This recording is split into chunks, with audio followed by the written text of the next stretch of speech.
Hi எல்லாருக்கும் வணக்கம். இன்னைக்கான குக்கிங் எபிசோடில் டிஃப்ரெண்ட்டான chicken fry with some cheese sauce எப்படி பண்ணணும்னு பார்க்கலாமா?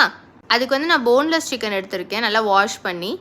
அப்புறம் 2 டேபிள் ஸ்பூன் இஞ்சி பூண்டு பேஸ்ட், உப்பு, 1 table spoon pepper, 1 table spoon chilli flakes, 1 table spoon oregano, அப்புறம் ஒரு ஹாஃப் லெமனை ஃபுல்லாக ஸ்க்வீஸ் பண்ணிடலாம்.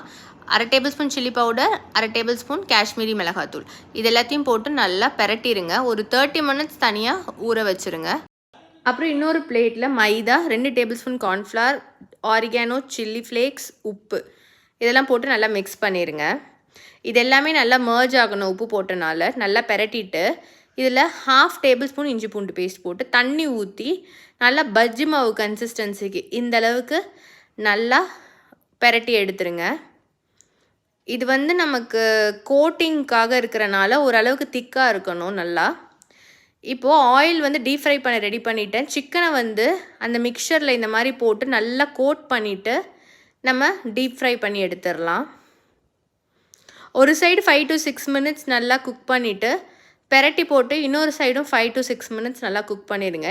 இந்தளவுக்கு வந்ததுக்கப்புறம் ஆயிலை மட்டும் ஸ்க்வீஸ் பண்ணி தனியாக எடுத்துருவோம். இப்போ சாஸ் ரெடி பண்ணிடலாம். ஒரு பேனில் பட்டர் ஆட் பண்ணிவிட்டு கார்லிக் ஃப்ளேவர் பிடிக்கும்னா நம்ம கார்லிக் ஆட் பண்ணிக்கலாம், இது ஆப்ஷனல் தான்.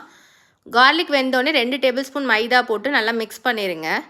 கொஞ்சம் கொஞ்சமாக பால் ஆட் பண்ணிவிட்டு ஓரளவுக்கு சாஸ் கன்சிஸ்டன்சிக்கு எடுத்துகிட்டு வந்ததுக்கப்புறம் chilli powder, cumin powder, oregano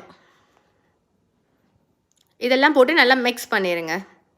சீஸும் optional தான், வேணா போட்டுக்கலாம். நான் பால் வந்து பத்தலை அப்படின்றதுக்காக இன்னும் கொஞ்சம் ஆட் பண்ணிக்கிட்டேன். அப்புறம் சீஸையும் போட்டுட்டு நல்லா இந்த மாதிரி மிக்ஸ் பண்ணிக்கோங்க.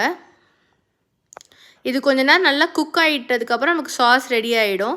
நம்ம ஆல்ரெடி ஃப்ரை பண்ணி வச்சுருந்ததுக்கு மேலே சாட் மசாலா போட்டுட்டு நல்லா குலுக்கி வச்சுக்கோங்க இந்த மாதிரி. அப்புறம் நம்ம அந்த சாஸையும் அது மேலே அப்படியே ஆட் பண்ணிடலாம். அவ்வளோதான், நம்ம சிக்கன் ஃப்ரைக்கு வந்து சீஸ் டிப் ரெடி. கண்டிப்பாக ட்ரை பண்ணி பாருங்கள். Thank you, by.